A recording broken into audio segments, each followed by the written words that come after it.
Okay, hello. My name is Ann Kinseth, and I'm the Education Programs Manager here at the Meadows, and I'm really happy to welcome all of you tonight to the museum for the second in our three-part series with Nancy Cohen Israel, which is called, as you see on the screen here, Lights, Camera, Landscape, The Rise of International Impressionism. Before we get going, I just have a few housekeeping things. We are recording this session tonight, so I just wanted to let you know, should you want to revisit your experience tonight, you can check out our YouTube page in the coming weeks, and we'll get it up there just as soon as we can. The second thing is just a reminder to silence your cell phone. And finally, I want to make all of you aware there are some flyers at the front on the table there that on June 23rd, the museum will be kind of opening its doors for a free community day. It's from 10 to 1 p.m. It's going to be really well programmed with lots of activities for the entire family, lots of hands-on.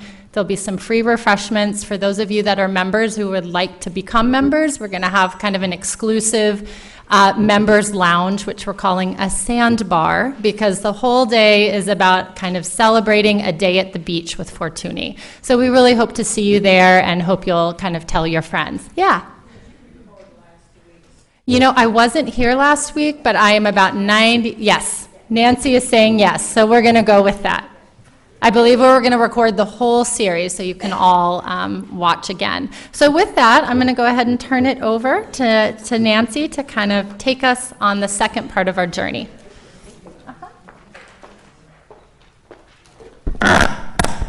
Wonderful, thank you. And welcome back, everybody. I hope it was an easier time getting here tonight than last time.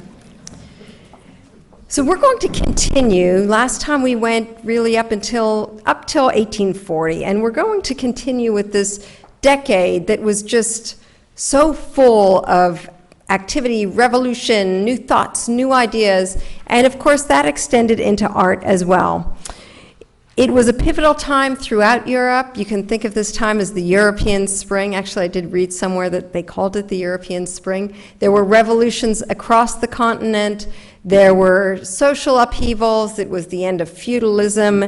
There were riots against the monarchy. It was the end of the monarchy in many countries. And so there was a great deal of movement intellectually, socially, politically, and of course, artistically. The effects of the Industrial Revolution were starting to sink in, and so you start seeing the movement of people and changing of culture, really, in so many ways. Coming into the cities, you had a lot of the peasants and a lot of the unskilled labor, which for the people living in the cities was not always the greatest thing. And to give you an example, the population of Paris doubled from 1815 to 1848. So imagine, I wish I had the census numbers, but just imagine the population of anywhere doubling in that short amount of time. There were economic issues. There were food shortages around Europe. Those of you of Irish descent might know this is when your ancestors came over in the mid-19th century. And of course, there was a great deal of rioting as well. And so to usher us into this time of tumult, we've got this wonderful painting by Thomas Couture, The Romans of the Decadence from 1847. And it was meant to be a social commentary on the court of Louis Philippe, who you may remember called himself the King of the French. The French thought they were done with the monarchy, and he said, well, I'll be king, but I'm not the French king, I'm the king of the French. So that somehow made it sound a little more democratic, even though it wasn't. And in it, you see all of this debauchery. You see people trying to feed the gods here. You see sculpture that's kind of staring blankly and probably not too happily at what's going on. This one woman looking, dancing half naked. And then this sense of melancholy that is almost an idea from the Renaissance. But it was meant to be a social statement. He showed this in the Salon of 1847. And all of these salons had these little books called livrets, basically little book. And in it, he quoted two lines from Juvenal, from the Roman poet, whose dates were around 55 to 140, the Common Era. And he wrote, "Crueler than war, vice fell upon Rome and avenged the conquered world." So again, this idea of just the terrible things, that it was meant to be a metaphor for the terrible things going on in France. Now, this painting is 15 feet by 25 feet. It's hard to miss. He was trying to make a statement. It took him 3 years to paint this, as you can imagine. Probably not surprisingly, this is also a time of political thought.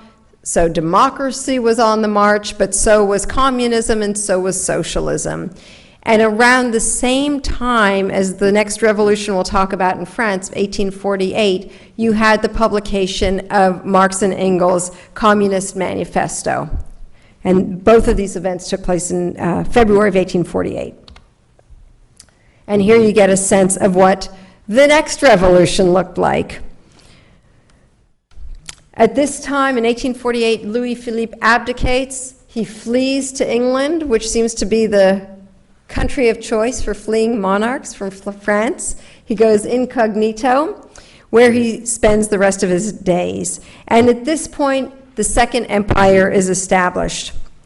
So here you've got another gigantic painting by Henri Félix Emmanuel Philippoteau of Lamartine in front of the Town Hall of Paris, rejecting the red flag on the 25th of February, 1848. Again, 11 feet by 25 feet.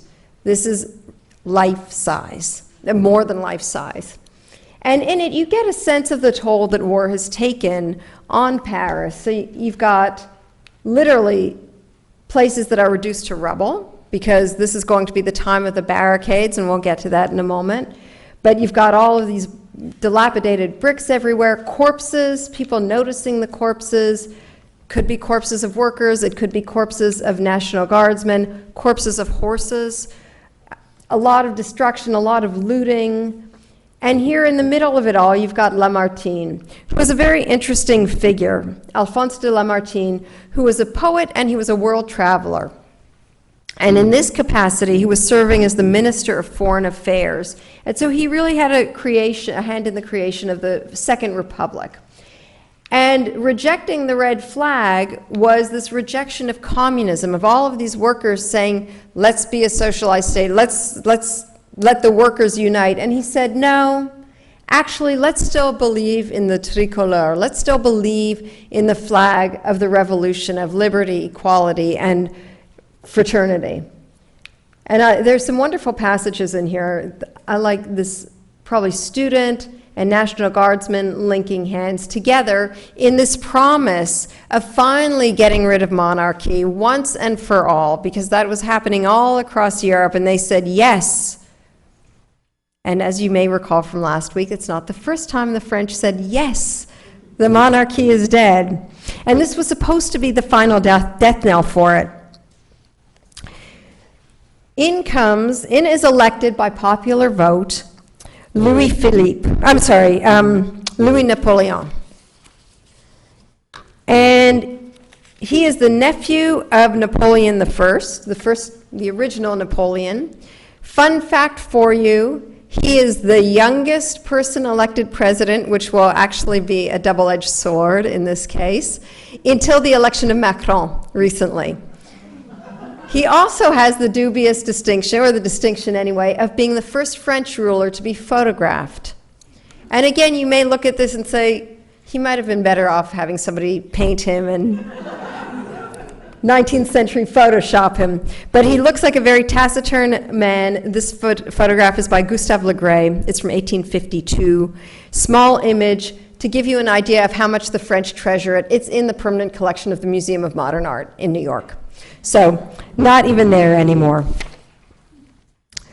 Now, the Revolution of 1848 started off as a very peaceful demonstration, but on the second day, as often happens when there are too many people, troops fire and threw everyone into a panic. There were protests over widening income gaps and a deteriorating life for the working class. And I'm sorry to say, you know, I've known this history, but sort of revisiting it now and reading the newspaper about Europe currently, it's all a little deja vu all over again. But what they were doing in Paris at the time was creating these barricades, and this call au barricade was one that rang throughout the city. And here you've got, again, a photograph, and we'll talk about the rise of photography at this time in just a moment. But you get a sense of what these look like in real time. Here's a magazine illustration from the Illustrated London News from the time, March 4th, 1848. And you can see that basically anything that was available became part of the barricades. Now, you're seeing here just the actual physical structure of them, and here you've got obviously an illustration, but here's the aftermath of the barricades and of this very tumultuous time. This is a painting by Jean-Louis Ernest Meissonier, The Barricade Rue de la Mortellerie, from June 1848. Now, Meissonier was known for really these small, almost 17th century like genre scenes, and you'll be seeing another one of his paintings, one of those paintings later on this evening. This was very different for him. This was a scene he actually witnessed as a member of the a captain in the National Guard. And you get this sense of really reality. I mean, and if you think of this in terms of art and showing art on the open market, which was still a relatively new phenomenon, think of to whom this might appeal. And it's a very different, you know, certainly it was not what had been painted previously. It was not the glorious battle scenes, the victorious National Guard, but here it's the reality of human beings murdered or somehow killed in the street. The way he's positioned them, there was no exit for them. This was just really how they were going to end. And you know, there's a new strand in art history that I know some of you have heard me talk about previously that's a much more three-dimensional approach to looking at art. So yes, we see it and we see the visual, and unfortunately, this would have been something familiar to Parisians at the time, to see corpses on the street. But when you think of it three-dimensionally, when you think of what it would have sounded like to have these bullets ricocheting off your buildings, when you think what it would have sounded like to have people dying in agony, when you think of the smell of these bodies in the street, and when you think, again, from the perspective of Parisians at the time, the taste of just the gunpowder that would have been so prevalent. So it would have been a very painful reminder of what their life was like at that time. There was a critic in the mid-20th century named Robert Herbert who wrote a book, Barbizon Revisited, and he said, "The revolution of 1848 is a major dividing line. It marks the end of Romanticism and the triumph of naturalism among progressive artists and critics." So this is really going to usher in a lot of what we're going to see in the art world. So we're still going to have our landscapes, and we'll look at those, and we're going to have our realism, and we'll look at those, and they all come together at this time period. We've got our wonderful Honoré Daumier back, but in this image on the right, you've got Lode, washerwoman, which he did on cardboard, and so there was privation, and when that happens, if you're an artist and the way you express yourself is visually, then you use what's available. But you get a sense of this desperation of this woman taking in washing in order to support herself and her son, but the fear with which they're running through the streets. And then this other wonderful family on the barricades in 1848. Both of these were done in the 1850s, early 1850s. But this image in particular, I think, is just hauntingly beautiful. You've got the worry, you've got this one man looking backwards, the concern, but also almost hope for the future, that being there and supporting this revolution and moving forward is going to make life better for everybody else. Now, even among our Barbizon painters, even among these artists who escaped to the country and were painting landscapes, their work changes as a result of this revolution as well. And artists such as Corot finally are showing works such as this one that Corot did in 1827 of the Colosseum. It was the first time he showed it publicly because landscape wasn't considered a really respectable genre. So here he is saying, well, there are no people, and the subject is nature. And this was a big shift that we see as well. You've got this wonderful painting that he did of the harbor of La Rochelle from 1851, and this was the first time he showed one of his plein air paintings. So again, typically, even back in the 17th century, if an artist was working outdoors, he would sketch outdoors and go back to the studio and finish it. And Corot did that as well, but this was among the first pieces that he did exclusively en plein air and showed it publicly, which was a huge leap forward. And I know nowadays that doesn't seem that significant, but in fact it was. This was all getting to be a little much too, as you can imagine. I mean, this constant revolution, the constant squalor in Paris, the peasants who are coming into the city, homelessness, etc. And so for the artists who made it out to the country, and a number of them did, they really start moving away from politics and really start looking towards their own creativity and this notion of the sublime that comes out of nature paintings. Oops. So, for example, Diaz de la Peña, who we looked at last week, just goes into painting pure landscapes. And Daubigny, Charles Daubigny, who we talked about last time, also starts not only gaining acclaim, but he starts getting a little more bold in his paintings of nature. This is his painting of the village of Gloton from 1857. It's oil on panel. Gloton is about 40 miles west of Paris. So if I were to tell you that the artist who made this painted it from a studio boat and was looking at the effects of light and had to start painting quicker because the effects of light were changing, and so he had to do smaller brush strokes, and he worked exclusively on the water, a lot on the water. Who might you think I'm talking about? Monet, Claude Monet, who somehow gets all the credit for doing this. But in fact, it was Daubigny who built this studio boat, and he commissioned it, he put the studio boat into commission when he did this painting. Now, this painting is also significant because I hope in a small way it went a long way in restoring Daubigny's good name as the father of Impressionism.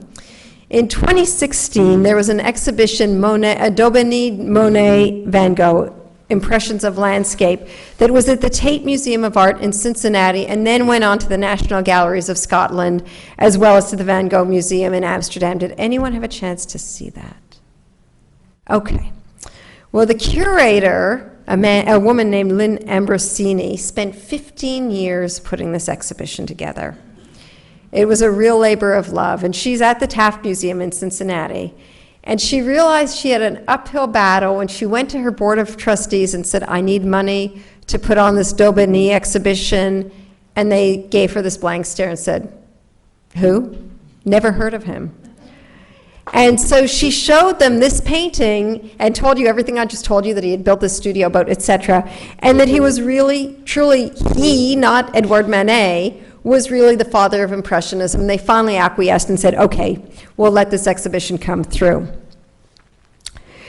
Another significant difference between and some of these earlier artists, the Narcisse de la Peñas and the Théodore Rousseau, all of the artists we looked at last week, is there was a big sense in early French landscape painting about entering the painting. How do you get into the painting?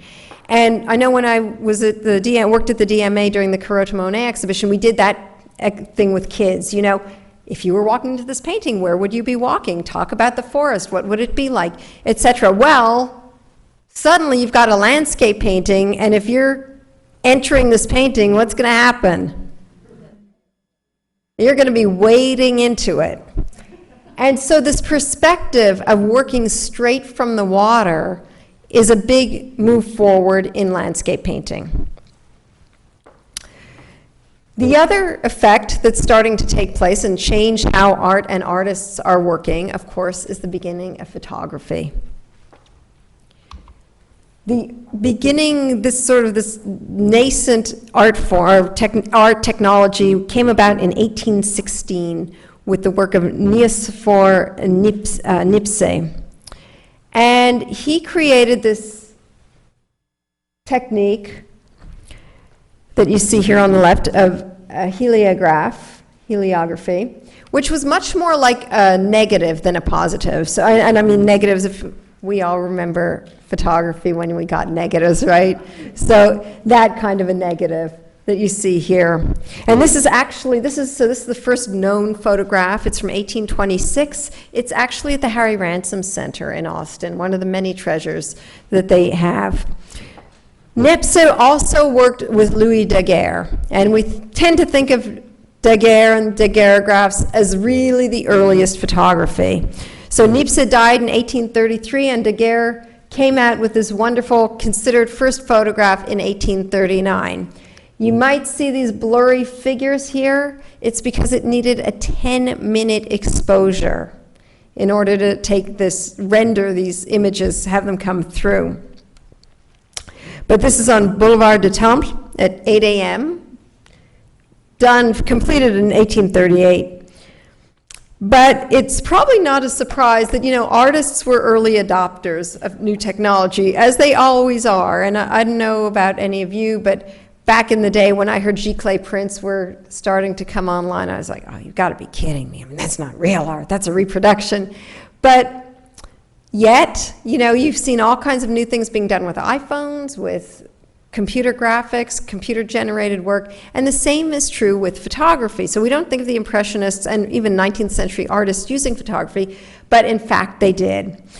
Now, this was not widely respected, and there was a critic named Henri Monnier who was saying that among the realists who use it as a tool, he says, it is the jeering trivialization fidelity of the Daguerre method applied to the reproduction of the ridiculous and the odious. So he's taking everybody out. Doesn't like the realists, doesn't like photography. Let's just stick to academic painting, darn it, just like the couture that we saw in the front. Among another major technological thing that really is important for our landscape painters is in 1841, what happens to oil paints? They go into tubes. And so suddenly these artists were mobile. And as a corollary, collapsible easels started coming out. So now you could take your paints, take your easel, and now truly anyone could be an artist. And of course with photography, anyone could call themselves an artist, but we know that they are not necessarily. So let's look at some of these realists, because honestly, this is some of my favorite French mid-19th century art. The first one is François Millet. And he's probably the best known of these realist painters. From 1848, he and Courbet, who we'll get to next, are really considered socialist realist painters, and that was a little unnerving to a lot of people. The fallout from the revolution created a focus on workers, and again, laborers, the underclass, in the art of these artists. And according to Linda Nochlin, they were turning to a more humane, authentic, and popular subject matter and extolling unvarnished nature and the dignity of the men and women who worked in it. And we'll get a sense of the difference between those who offered the unvarnished nature and those who offered a varnished view of these same people. In 1848, Millet did The Winnower on the right, which is at the Louvre, and in 1850, The Sower on the right. So we're going to talk first about the Sower, because he's pretty big. He's 32 and a half inches by 40 inches. Now again, you're used to Romans of the Decadence, you're used to these highly polished, beautiful works of art, because it's art, right? It's supposed to be beautiful. And suddenly you're confronted with this Sower, and you're an urbanite, Paris born and bred, and you see somebody entering this in the salon. What are you going to think? Exactly right, OMG. And by the way, it's called the Sower. What is he sowing? Sowing with an O. Okay, seeds, which create food and come out of the ground, but there are also seeds of revolution. So also planting ideas, and this was very unnerving to the middle classes as well.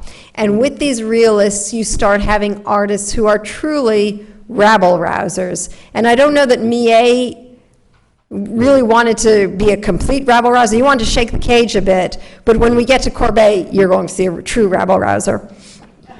But they did work together.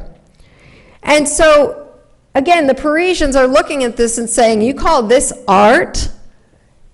Because, you know, why would somebody want a picture of a peasant or somebody winnowing? What are they winnowing? Why did he choose this? And it's not beautiful to look at, per se.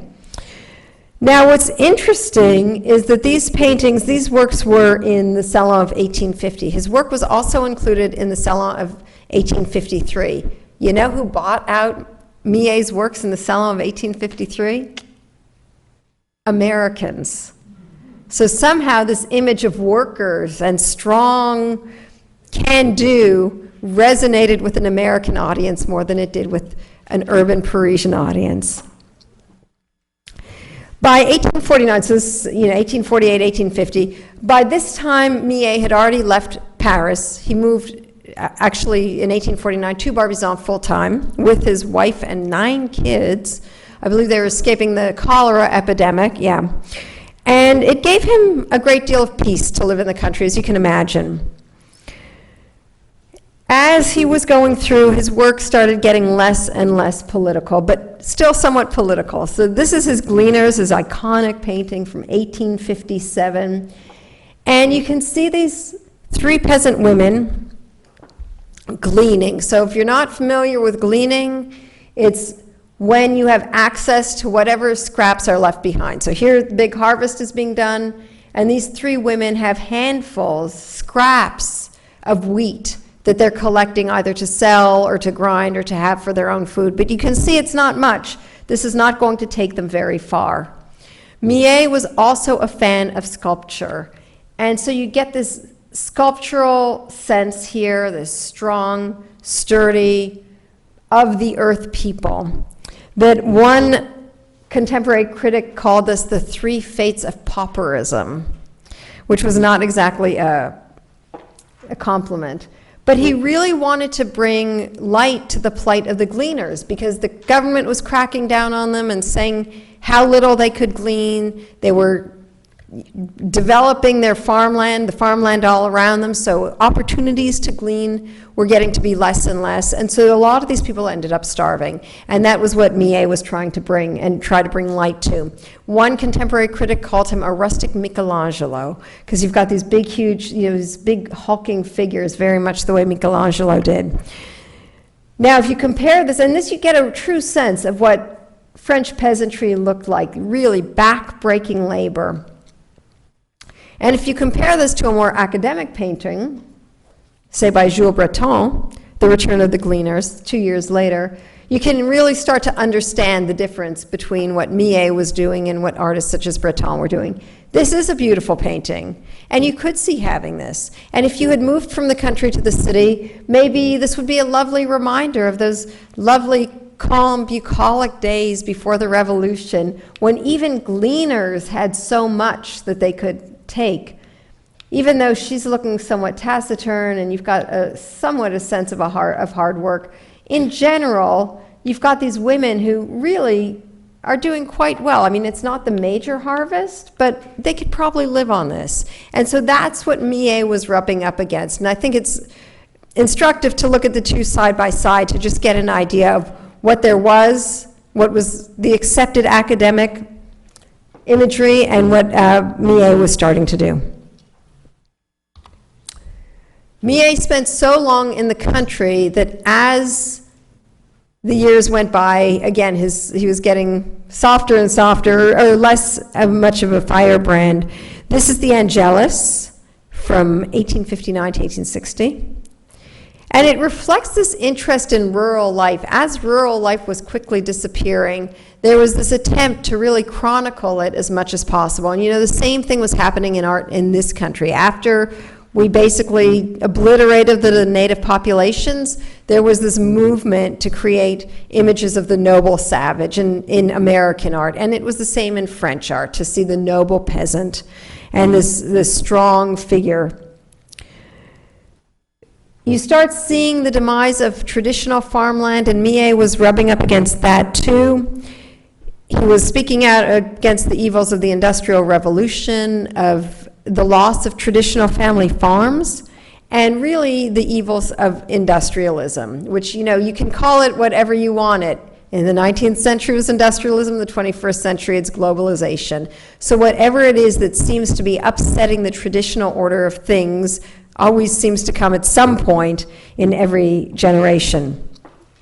But what's beautiful about this, Linda Nochlin calls this a religious anthropology. You've got this couple who are of the earth, and they're at one with the earth. And a beautiful way to think of this painting by Millet is that you've got equal weight to both the landscape and to the subject matter. It's as if these people and the landscape are one, and they are equally balanced. There's a complete equilibrium here, which is lovely. Now, among the bad boys that we get to is one Gustave Courbet, whose work you might be familiar with. This lovely little gem is a self-portrait from the early 1840s. A young, hopeful artist. He came from the country, but from landed gentry in the country. His family was never poor, and looked full of optimism, quite talented, spectacular colors, love his dog on his lap, and this background that was very much of the time, that looked to Velázquez and looked to these Dutch 17th century artists.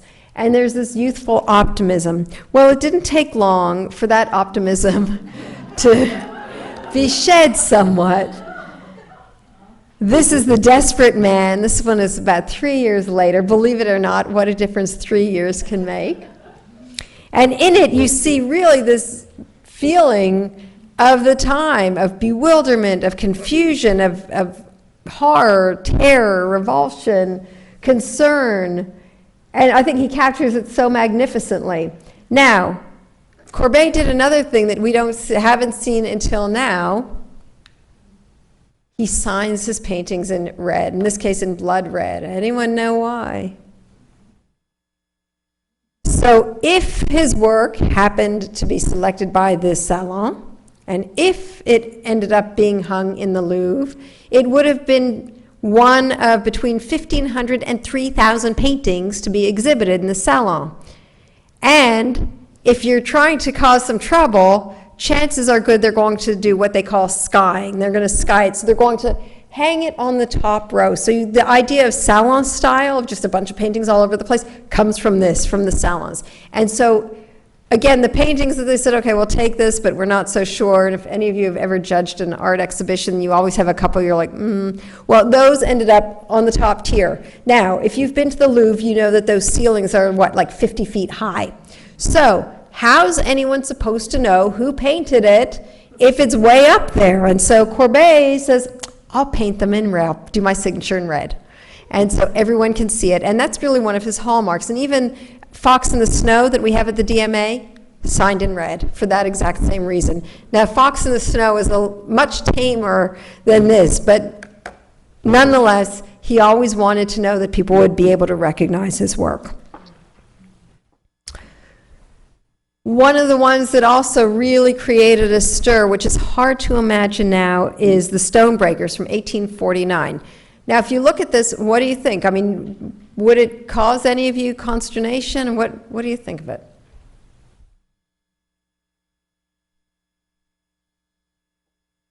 It's big. It was big. This one, I believe, was destroyed during the war. It was in Dresden. Yeah, unfortunately. But it was 5 feet by 8 feet.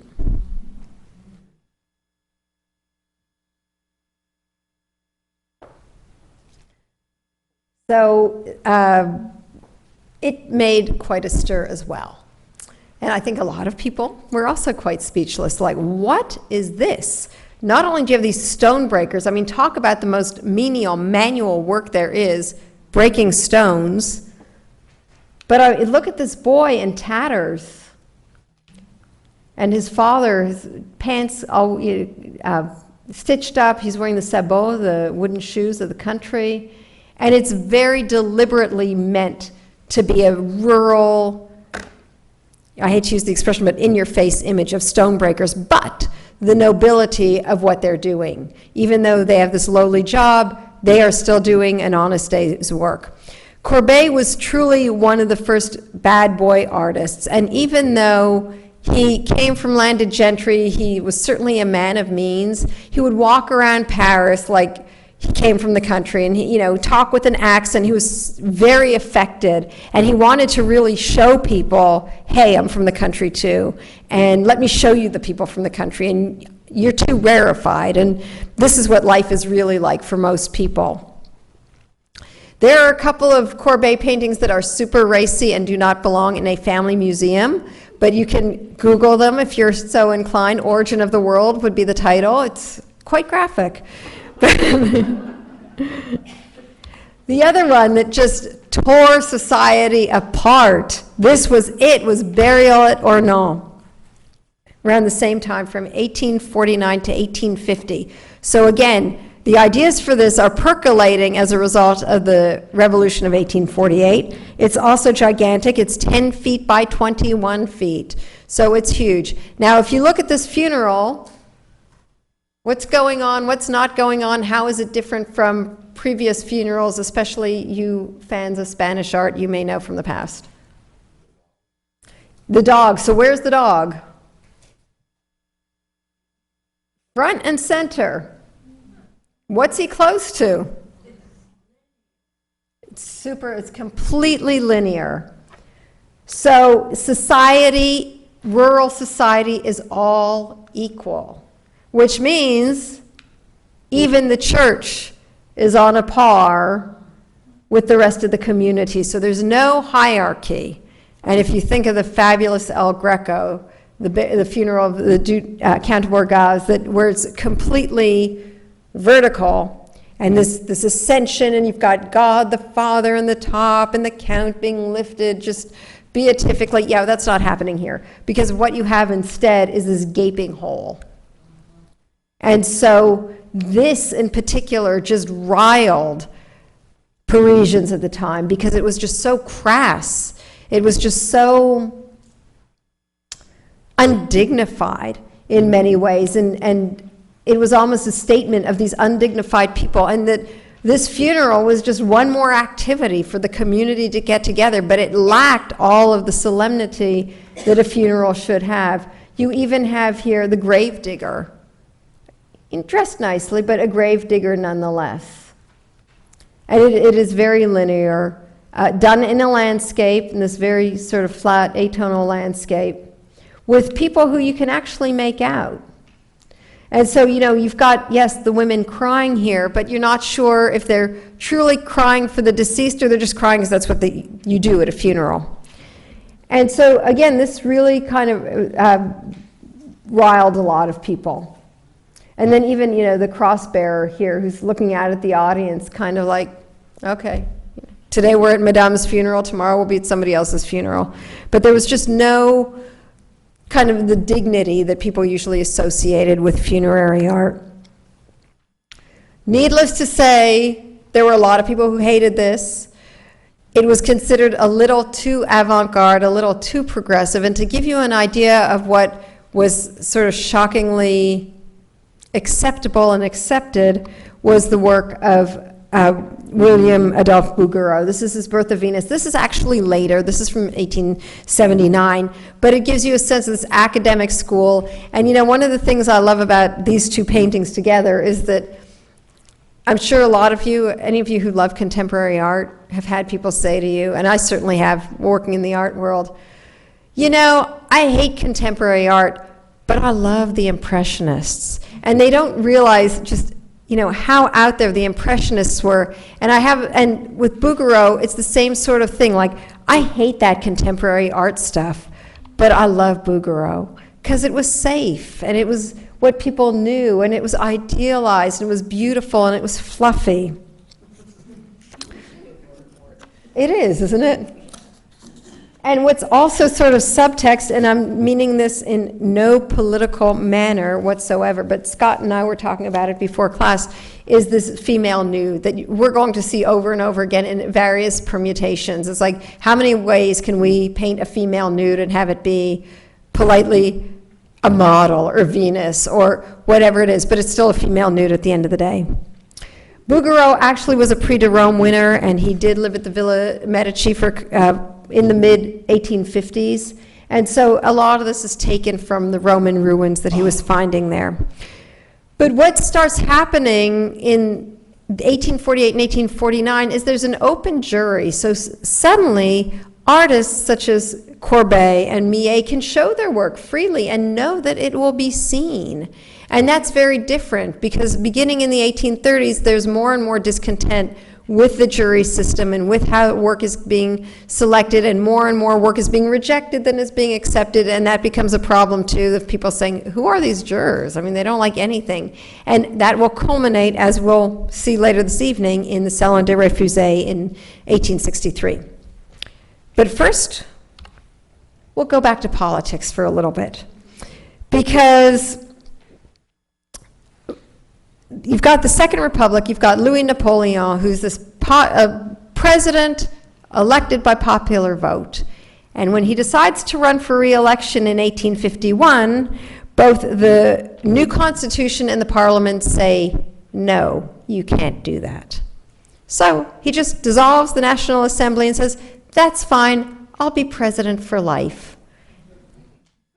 Well, once you're already president for life, I mean, good grief, what kind of a dignified title is that? Why not be emperor? And so on December 2nd, 1852, which, by the way, is the 48th anniversary of when his uncle Napoleon became emperor, he declares himself Emperor of the French. And guess what? The monarchy's back. He is truly the last gasp of monarchy, though. And so he ascends to the throne. Here you see him in full military regalia, still with this notion of empire in the traditional way of the Roman Empire. And so here you've got this Roman portrait bust with the laurel wreath. Here you've got him in full military regalia, and this wonderful portrait by Jean-Hippolyte Flandrin that is in Versailles, and looking just as taciturn as he did in the photograph. But as you can see, Flandrin had a much better sense of what looked good and sort of trimmed up his mustache and his beard to make it a little more, I don't know, contemporary looking or less strange. So in 1854, he engages Baron Eugène Haussmann, to beautify Paris. Now, all of us who love Paris say, yes, indeed, it is a beautiful city. But the beautification program was a little more nefarious than that, because what the intention was, yes, to make it modern, but also to make it impossible to tear down the whole medieval city and make it impossible to build a barricade across the boulevards. And not only that, but allow for troop movement so that if somebody on a side street does decide to build a barricade, you can get your troops, you can get your army down the boulevards faster. This is Boulevard Saint-Germain, which many of you probably know. Then, before 1850 and after. But this gives you a sense of more medieval Paris. Now, interestingly enough, Baron Haussmann was an interesting choice for Napoleon III, because by Napoleon III's assessment, he was audacious, egotistical, and devious, making him the perfect choice, because he could do what he wanted, tear down now, ask questions later. And that is exactly what happened. If you can imagine just having your whole city torn down pretty much all at the same time, and how disruptive that would be. Like, how many of you have enjoyed driving through Uptown over the past few years? Imagine the whole city coming down at the same time. in the end, 20 years later, it made it great, but that's a long time. And we start having, a leisure class. What sort of the fallout and the ultimate good story is that you have the Bois de Boulogne is built during this time. The plans for the Opera Garnier start at this time, and it eventually opens in 1875. You've got, of course, the boulevards, the parks, these open spaces, the étoiles, the traffic circles, which again are a bit of a challenge if you're driving in Paris. But once upon a time when there were still horse-drawn carriages, it made it a lot easier to traverse the city. Because of this, it became really the first modern city. This is when it became the city of light. This is when gas lights were installed, and so suddenly you could go out at night. I mean, you didn't have to retire. Imagine how dark the street would be at night. And for any of you who have been in some of these older French towns or even Italian towns, at night it gets really dark. But if you've got a boulevard with gas lights, it's possible to go out, and it's possible to do things. The 20th century literary critic, William Benjamin, cited this as the reason that Paris became the capital of the 19th century. And of course, as such, it started attracting people from all over Europe. Art became more and more accessible. I hope you recognize this from the DMA collection. This is this wonderful little Daumier outside the Prince Seller's shop. It's an oil-on panel done between 1860 and 63. It's tiny, it's 19 by 15, but it gives you a sense that suddenly art was becoming available to everybody. So you no longer had to be a noble, you no longer had to be super rich, you could just be a member of the bourgeoisie, of the middle class, and be able to appreciate drawings and prints.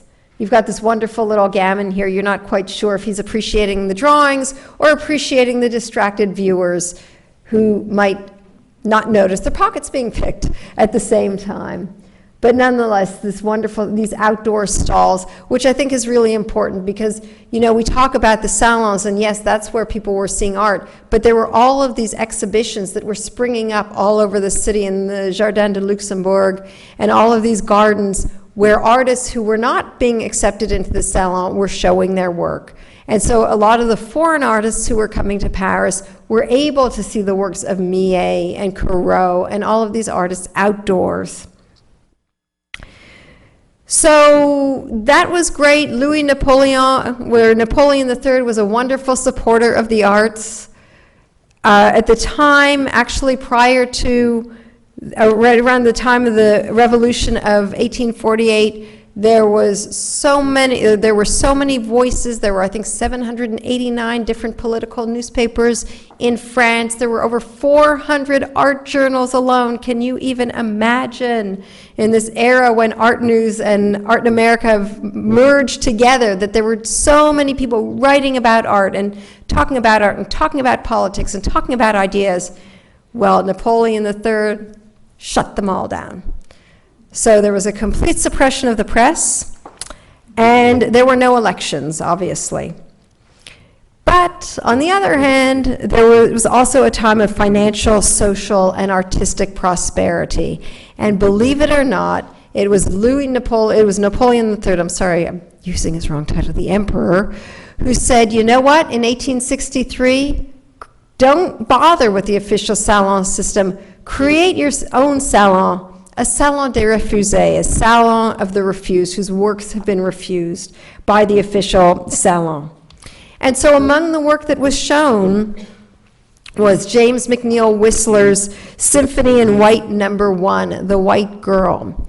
And again, from where we stand today, this looks like a relatively tame portrait of a young woman. It was done around 1861 to 1862 in the United States now at the National Gallery. But it's significant in all of these different shades of white, and even calling it Symphony in White, associating it with music, was something different. And that's what Whistler was trying to do, was trying to create this fusion of different art forms.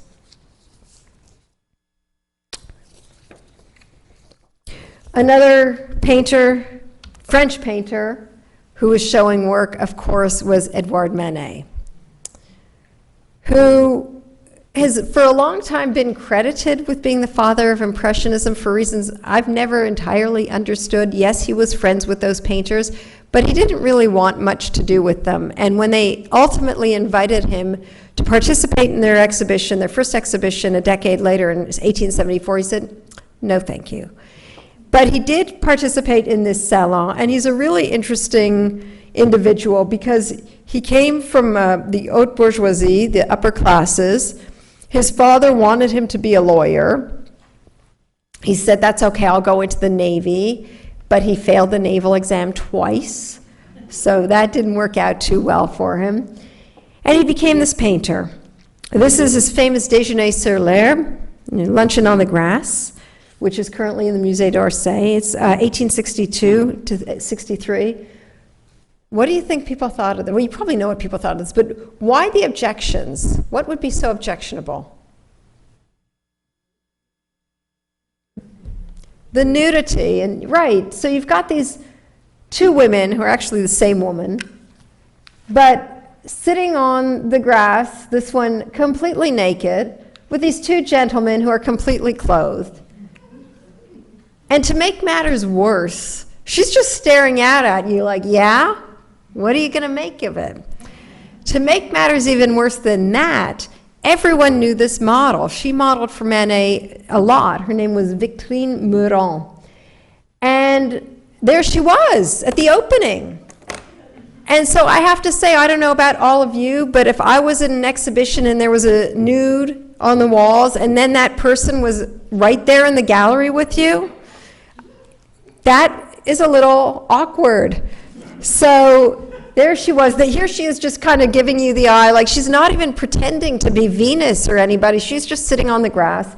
These guys look like they've probably had too much to drink. I believe this is a Manet's brother-in-law. They've got the remnants of lunch, you know, and they're just having this lovely afternoon. Even the way her foot is positioned is a little suggestive, to put it mildly. He also had, in the same salon, scandale, Olympia. This was one of the greatest scandals. Again, she's 51 by 75, nearly 75 inches. She's hard to miss. And again, she would have been at the opening. Now, what's interesting about her, very little has been written about her. A lot of people know she was Manet's model. I think she shows up in 9 of his paintings. But she came from a family of artisans, and she actually was an artist herself, and she exhibited in the salons herself. So there's really not much of her work out. So if anyone's looking for an interesting thesis topic, I think she would be fascinating to write about. But Linda Nochlin says this image seems like the fulfillment of Baudelaire's demand that modern artists find contemporary situations for representing the nude. Here you've got a courtesan, a uniquely French 19th century person who is no longer in the shadows. Just like she's not in the shadows, this hidden away mistress, she's out there, she's in public, she's in society. And here she is, obviously staring at you, again, making you feel very uncomfortable because her maid is bringing flowers, theoretically, from the person looking at her, which would be all of us. That made a lot of people uncomfortable. She's got her clothes, again, sort of insouciantly draped over her bed. She's got, she's covering, as they would say, she's covering her sex. But still, she's got this fresh flower, she's got this bracelet, her jewelry, and this black cat who is not, well, you can't see it too well, but sort of like on all fours, the way cats do, when they're anxious. And we're going to see how that differs from traditional images such as this. But everything about this just said scandal. And what's interesting is that Daumier had put out this plea sort of, 10 years earlier saying, il faut être de son temps. One should be of one's time. And Manet is saying, I'm being of my time. And the thing with Manet is that he really did look backwards to art. And he's saying, why is everybody so scandalized? Look, Déjeuner sur l'herbe is just like this Fête Champêtre Still debating over who did this, if it was Giorgione or Titian, but it's from 1509-ish. Here are two naked women with these two men. Why is my painting such a scandal? Here's a traditional Venus, Venus of Urbino by Titian. Manet was a big fan of Titian. Same pose. She's got her hand covering herself. She's got flowers. She's got her jewelry on. Big difference, though. Titian has this sweet little dog. Dogs in Renaissance painting represent fidelity. And here you've got this loyal, sweet puppy, which is not the same as a cat who's about to pounce on you. And so Manet was completely bewildered that even though he was looking backwards to art history, nobody seemed to get that. They were just all blaming him for being this scandalous painter. Among the critical thinking that came from this salon in 1863 is that modern subject matter was not always about art per se, but often about nature. And so once again, you've got this sense of these figures of the land. You know, the landscape here is just as important as the figures in it. You take away the landscape and it really wouldn't work at all. I mean, it kind of doesn't work as it is, but it would make even less sense that it does now. At the time, there was a critic named Frédéric Henry who wrote about, and I quote, the craft-oriented idea of savoir-faire, of knowing how to make something, and the modern and experimental way of savoir-voir, to know how to see. So any craftsman could make something, knew how to make art, knew how to make sculpture, but it was a way of looking that was going to make it more modern.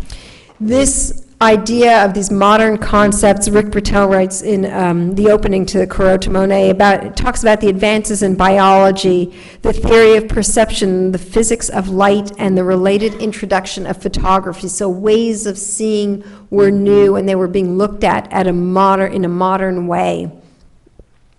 And the way your eyes perceived things, and the way you looked at the world was suddenly very different.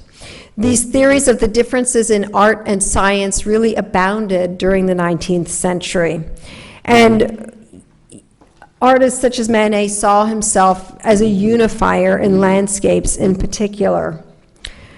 Now, Manet entered his work into the official salon system. Often, you can imagine, did not make it. Again, he had a strong love for old master paintings. He spent a lot of time in Florence. He spent a lot of time at the Louvre. In fact, the Giorgione is in the image on the right is in the Louvre. The Venus of Urbino is at the Uffizi in Florence, so images he would have known well. He also looked at prints of old master paintings and incorporated those into his work as well. You can see, if we continue looking at some of his work, the Surprised Nymph on the right, which is in Argentina now, but very much looking to Titian, looking to Rubens. It's got that same sense. Manet also was enamored with Spanish painting. And if you recall, last time I talked about the opening of the Gallery Espagnole in the 1830s that was around until 1848. And that's where he discovered Velázquez and Goya and all of the fabulous artists of Spain who up until then were very unknown. Even his friends said to him at one point, Baudelaire was like, "Oi, enough with the Spanish painting." I mean, everything he was doing was themed from Spain. He even did this portrait of Lola de Valence in 1862. She was part of a dance troupe, a ballet troupe, who came to Paris from Madrid. And you've got the fan and the stance. And what's he saying that he's looking at? Yes, maybe it was a scandal to do a ballet dancer because they were considered part of this demi-monde. They were considered probably up to no good. I mean, you've got young girls dancing on their own. No good can come out of that. And so he's saying, no, not Lola, because Lola looks like, any guesses? Sorry? Kayla? Oh, Frida Kahlo. Well, yeah, could be. But think Spanish art. We just had an exhibition from the The Alba collection, The Duchess of Alba by Goya. He's saying, look at my dancer, she's just like a duchess. And people didn't really see it that way. Everybody else didn't see it that way, but that's what worked for Manet. And this, this fabulous Goya, of course, is in the United States at the Hispanic Society of America. If you're going to New York this summer, if you've not been to the Hispanic Society, go up there. It is well worth the trip. Just the Sorolla room alone is spectacular. But this, you'll see her there and a lot of other very iconic paintings. Now, to get back to Manet being the alleged father of Impressionism, here's one of his landscapes, Races at Longchamp from 1866. What do you think of this? I'm sorry? Yeah, it's more impressionistic. A lot of movement. Yes, to all of those things, but to me this almost looks more like a follower than a leader. I mean, I don't think this is, you've got certainly with the horses and the crowd here that are very much what we think of Impressionism, but when I think of Impressionism, I think of a landscape movement. And I'm personally not that wowed by this landscape. I don't know about the rest of you. But you do have this sense of movement that comes to characterize the Impressionists. However, again, if we go back to Daubigny, he was doing quick brush strokes because he was dealing with the effects of light. And here you get the effects of movement more than the effects of light, at least in my opinion. Any questions or other comments? Okay. There's a lot, I know. Now, it's precisely this modernity, both in urban living and in the art, that really starts to attract foreign artists to France. And even though a lot of them go initially to Paris, they do tend to end up going to places afar, such as Barbizon, to Normandy, to all of these other areas. And among the first ones is the Dutch painter Johan Jonkind, who does 2 tours of duty in France. The first one is from 1846 to 1855, which is when this painting on the left is done, a view from the Quai d'Orsay. And if you imagine, the Musée d'Orsay now, how different it looked in the mid-19th century. But the man is from Holland. He's from the birthplace of landscape painting. And you really get a sense of this in this calmness and the fact that 2/3 of the painting are sky, in the serenity and this wonderful use of light, in the way he paints water. He tends to be largely a marine painter. And let's face it, if there's one thing they have in Holland, it's water. And he really brings this and really becomes a mentor to a lot of these artists who we think of as Impressionists. He was here in France from 1846 to 1855. Then he goes back to Holland until 1861, at which point he returns to Paris. He lives in Montparnasse. And when he comes back to France in 1861, it's for the last time. He spends the rest of his life there before passing away in 1891. In 1862, he went to Normandy with a group of artists, and they were painting at Honfleur. He served as a mentor to artists such as Alfred Sisley, Eugène Boudin, and Claude Monet. And here's this scene from Rouen. And again, you can really get a sense of what Monet was looking at when he started to paint this wonderful little watercolor with so few brush strokes to convey this sense of movement and this sense of changing light. And really, when you take it apart component for component, if the trees, and then this part, there's, it looks like it's done so quickly and so briskly, but yet he manages to bring this together. Again, a lot of sky that you see here. This piece is actually in the DMA collection. This is from the Reeves collection. I don't remember ever seeing it, and I don't even know if it's on view. I know we've got some DMA docents, but if it is on view in the Reeves collection, chances are it's pretty far back. So be a bit hard-pressed. Now, his work was also included in the Salon des Refusés in 1863.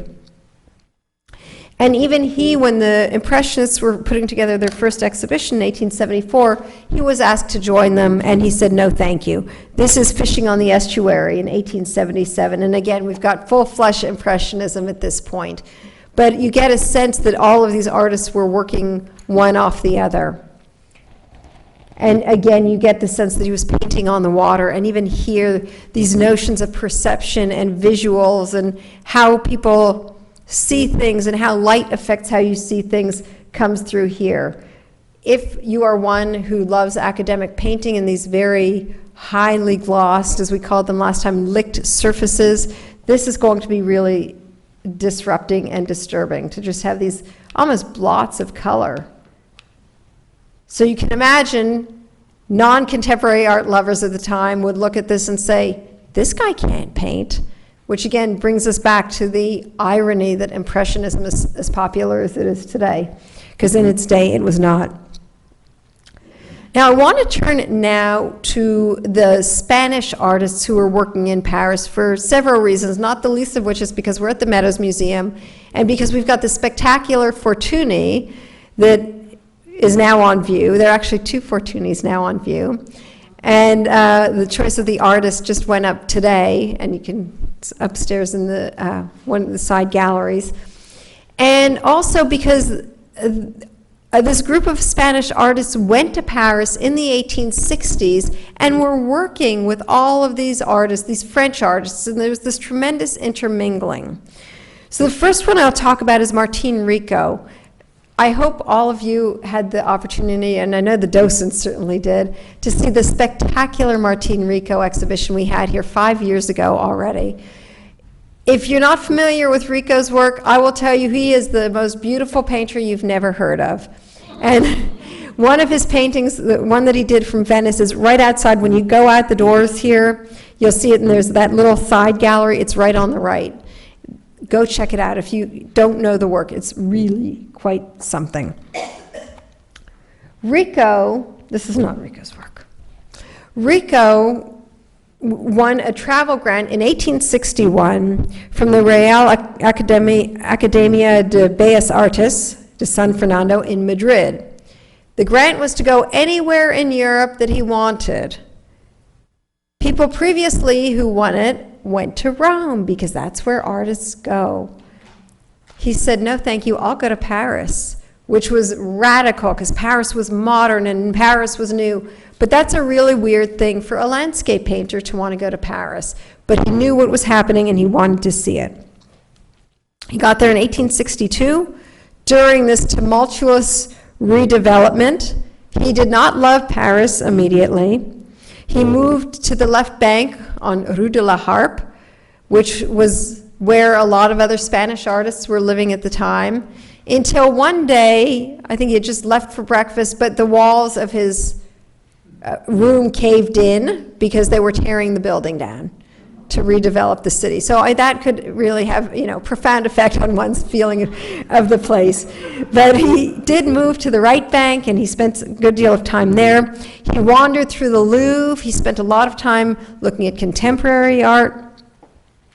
He saw, there was no salon in 1862, but he wandered through the Luxembourg Gardens where he saw the work of Corot. He saw the work of Millet. He saw the gleaners there. He was looking at the work of Théodore Rousseau and looking at the work of these artists who were living in Barbizon.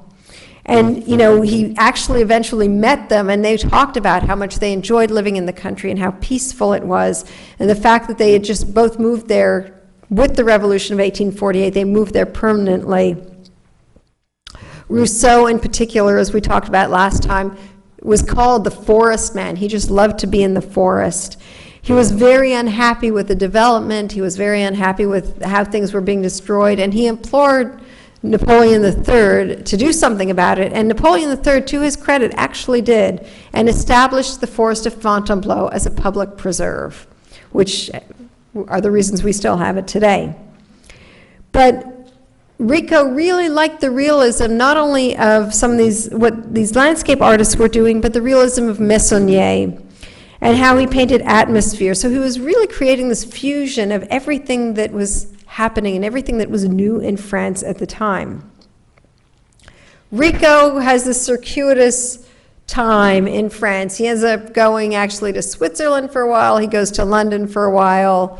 I'm not going into all of his extraneous travels, but other than to talk about this time which he gleaned, no pun intended, a lot of the ideas of what French artists were doing. And he wanted to be a student. He asked Charles d'Aubigny if he could be his student, and d'Aubigny said, you know what, I don't really take students, but you can come paint with me. And it's there that he met Camille Pissarro, which was a godsend to him because he didn't really speak French and Pissarro spoke Spanish. And we have, and if you remember the exhibition, we had this d'Aubigny that I showed last time in it, of washerwomen at the Oise River near Valmondois from 1865. And the washerwomen here, sort of to Millet's point, are part of the landscape. They're part of the bank. They're part of what happens in the country, of women going by the riverside and washing. Again, this is a large painting. The notion of optics comes into play here. One of the things that the Impressionists would do, especially early artists such as d'Aubigny, would be to put dabs of red in to lead your eye across the canvas. And so you could look at this and say, all the way through. And so there were technical things that the Impressionists were doing that also played with your eye. Conversely, what Rico did, you certainly get a sense of that, these washerwomen by the riverside, but here you've got this wonderful, merging or collation of d'Aubigny and Millet, because here you've got, once again, these heroic washerwomen. They're not just part of the landscape, they're almost these noble women, noble peasantry, if you want to think of them that way, at their task. And we are coming upon them. So again, this notion of being able to walk into a painting, we're walking into this meadow and seeing them at their work. They're faceless, it's true, they're bent over, they're hunched over, they don't have any real personality in that way, but you get this strong sense of the noble peasant that was brought to us by Millet. And again, knowing that Rico knew the gleaners, he had a sense of this heroism. And you see the same notion of these women bent over at a 90-degree angle. His mantra in Paris became sincerity in the face of nature. And the town across the river is where Pissarro lived. It's also where a young lady, a young local named Louise Preet lived. And he would end up marrying her. So this place had a lot of special significance to him. The railway to get here opened in 1859, allowing him to just get there quite quickly. It was 19 miles southeast of Paris. This piece was a breakthrough for him. He did it in 4 different sections, 4 horizontal bands, if you can imagine.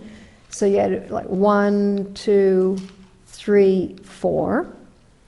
And so that's, instead of working the way you do traditionally with the landscape, background, foreground, background, middle ground, foreground, he was going in a horizontal method.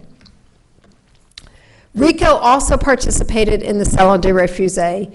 We had 3 pieces in there that were, a lot of them were from Spain, outskirts of El Escorial, outskirts of Toledo, and outskirts of Cordoba. Unfortunately, could not find images of any of them. If you've got the Rico catalog at home, look at it there. If not, they've got copies in the gift shop, I'm sure. But even if you want to just flip through it. By the winter of 1863, his French was getting better, and he was ready to start socializing with a lot of French painters, who included Manet's brother-in-law, Georges Vibert, Jules Vorm, who painted also Spanish genre scenes. So there's this big crossover between Spanish artists coming to France and painting French landscape scenes, and French artists painting Spanish themes.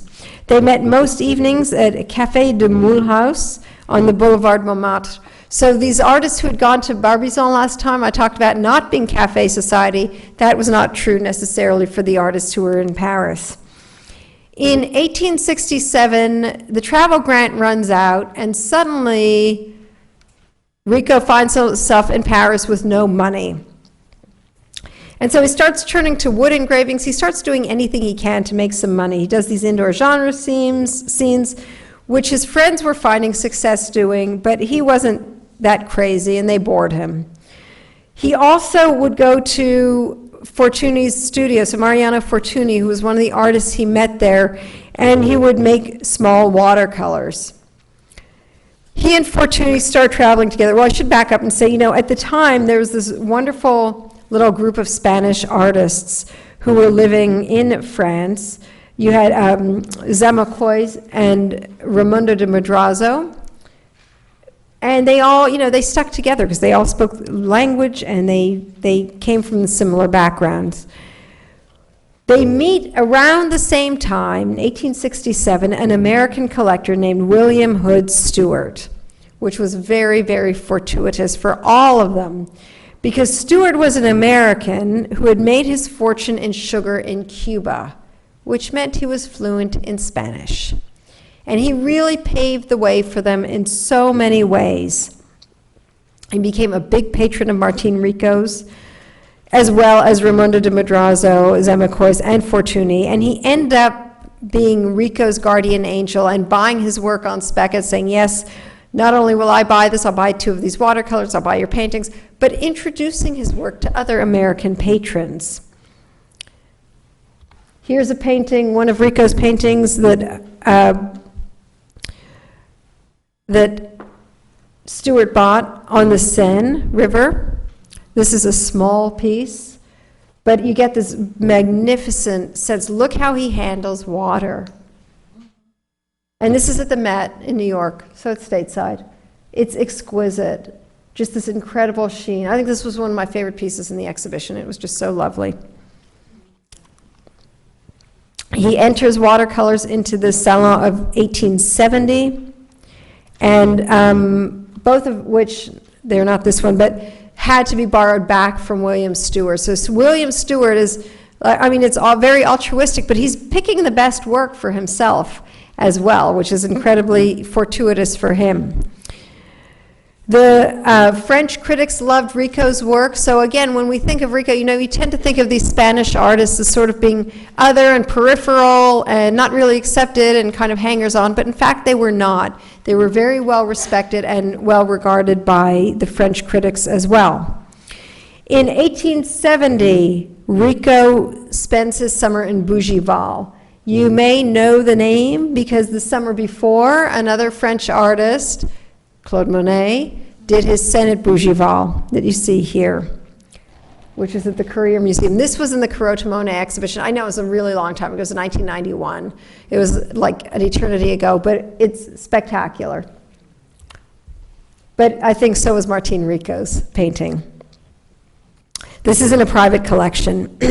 Manet and Renoir were working in nearby towns at the time. This was a view from his hotel room. Again, this viewing from the hotel room starts becoming popular. Pizarro's doing it. Pizarro had some physical problems, I think eye problems, so he couldn't go outside. So he would check into a hotel room. We'll talk more about him next week, but he would do like view A from this window, view B from this window, view C from this window.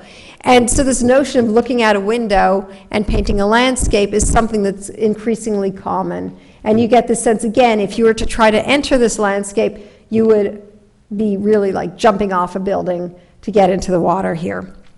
Now, this painting is this wonderful sort of coda to Rico's time in France, this go-round, because on this wonderful, during this wonderful bucolic time that he's painting in July, at some point, a rock gets thrown off a bridge, a cobblestone, smashes his easel and his paint box. Because what's happened is the Franco-Prussian War has broken out.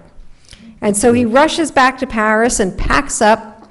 On September 4th of that year, Napoleon III surrenders, and he goes to England, where his wife has already gone, his wife and son. His wife, by the way, of course, is Spanish as well. Eugenia, the Empress Eugenia, her maiden name is de Montijo. And Rico, his wife Louise, and Zamacoy race to the Gare d'Orléans, and they catch the last train out of Paris, after which all of the train tracks are being detonated. So it's an incredibly violent time. Rico starts seeing the effects. He starts seeing wounded soldiers coming home, and it really has a very profound effect on him. A number of artists are killed during this. Frédéric Bazille is killed during this conflict, and as are many others. So again, 1870 sort of ends it for Rico at this point. Before we sort of wrap up completely, I just want to sort of step back in time a little bit, just a few years earlier, to his time with Mariano Fortuny. Fortuny was a leading painter in his time. He did study in Rome, and the government of the province of Barcelona called upon him to memorialize the campaigns of the Spanish-Moroccan War. So he spends a good deal of time in North Africa. Yep. He goes there in 1859 and sketching in Morocco. And it gives him an interest in what at the time is called Oriental exotica.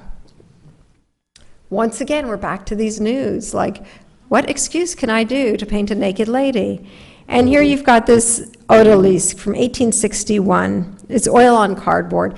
And he is painting more so than a lot of other artists who are going to North Africa, you know, sort of the Jules Breton types. He is painting a very authentic Northern African experience, in part because he's from Spain. So he travels to the south of Spain, and he looks at the Arabic heritage in his own country as well.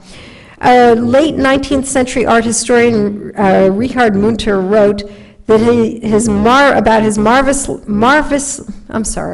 marvelously sensitive eye, that he discerned the stalls of Moorish carpet sellers with little figures swarming, and the rich display of woven stuffs of the East, the weary attitude of old Arabs sitting in the sun, the somber, brooding faces of strange snake charmers and magicians. This is no Parisian East. Everyone here speaks Arabic. And, you know, this odalisque is, again, you've got her jewelry on. Hard to tell what she's doing. What I will say, though, the true element of North Africa is she's got what I call these golden foot cuffs that you see here that were very typical of the brides. And they get married. You know, I would joke with my husband, we were in Tunisia, and his family is from the Middle East, and I'd say, oh yeah, this is how you'd keep brides in the kitchen. You'd stick this golden ankle cuff on them. And you don't see that on a lot of other odalisques, but this one has it right here. And this wonderful jewelry and this mosaic work that he does so magnificently in these fabrics. And of course, you know, his son ends up becoming a textile designer.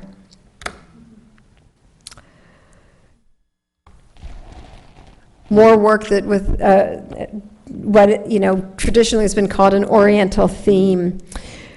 Fortuny was very inspired by the Arab heritage of Spain and did a lot of these exotic scenes from North Africa.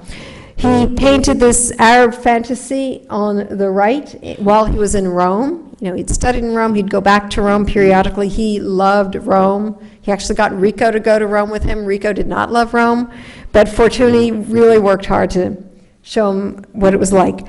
This painting was originally also bought by William Stewart, and Fortuny would often go from North Africa, he would go to Rome, or he would end up back in Granada, as you see here. This is the court of the Alhambra from 1871.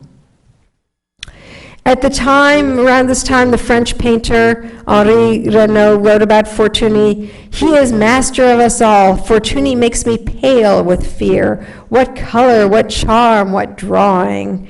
And apparently Zamacoy threw down his palette and his brushes, exclaiming, "He absorbs all the light, color, and air. In fact, he is enough to disgust one with one's own work, for he is the only one who can possibly paint."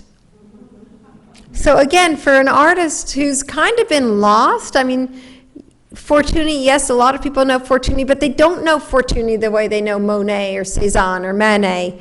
But he was an incredible painter.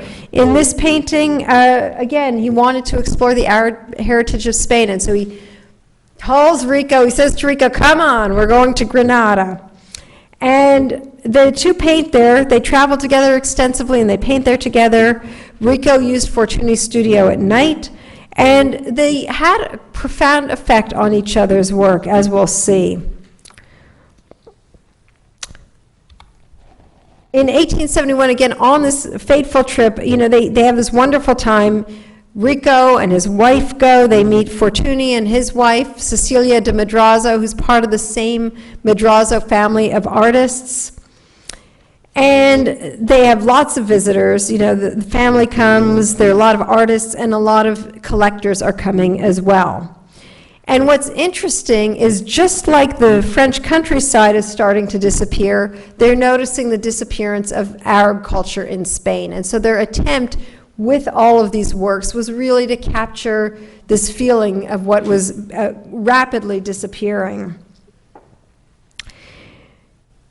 So Rico, who's a landscape artist primarily, starts to look at the work the way Fortuny's looking at it, and lo and behold, you start having some of these wonderful fusion scenes, the Spanish garden, which is also a bit of a fantasy garden in that, this building doesn't have this top story, so he embellished a little bit, but you've got this sense of this gorgeous landscape, as well as, these children who organically fit into the garden, and then a school courtyard. And Fortuny and Rico loved the tile work and the mosaics, and the drawings that they made of them are absolutely exquisite. The work that was made at this time, again, Stuart bought a lot of it, the Arab fantasy. He actually, after he bought it and obviously kept it, and his collection went up for auction after he died in 1898. This piece was purchased for $12,000 in 1898 by William T. Walters, who bequeathed it to his son, Henry Walters, who then opened the Walters Art Gallery in Baltimore, which is where this painting still is. But anyway, this painting trip was very successful for a variety of reasons. Unfortunately, during this time, they also learned about Zamokoi's death in Madrid and the fall of Paris, so it sort of ended on a sour note. But the two of them enjoyed buying Arab antiquities, they enjoyed painting them, they enjoyed also writing letters home to William Stewart. And one of the incredible treasures that we have at this museum is the album that William Stewart kept of all of the letters from these artists, because not only would they write to him, but they would illustrate the letters. And I believe when the Fortuny exhibition opens here, they're pulling out some of the letters to go with it. It's something to keep an eye on, because it's they're really beautiful. Just, again, in his memoirs, Rico wrote, "I owe much of my progress in that period to him," meaning Fortuny, "for having freed me of many of my academic concerns that had burdened me since I was at school." Fortuny wrote that Rico's paintings look very good in the Goupil Gallery, and any one of them is like a diamond among unworthy fragments of glass. So you've got to love the way people express themselves in the 19th century. Just to conclude for tonight, and we'll come back to Fortuny, of course, but in 1870, Napoleon had to flee. It was the end of the empire, and it's going to be eventually, you've got the next republic coming in, but really it created this incredible time in France. Even though it was a time of upheaval, it was also a great time of artistic growth and development and social development.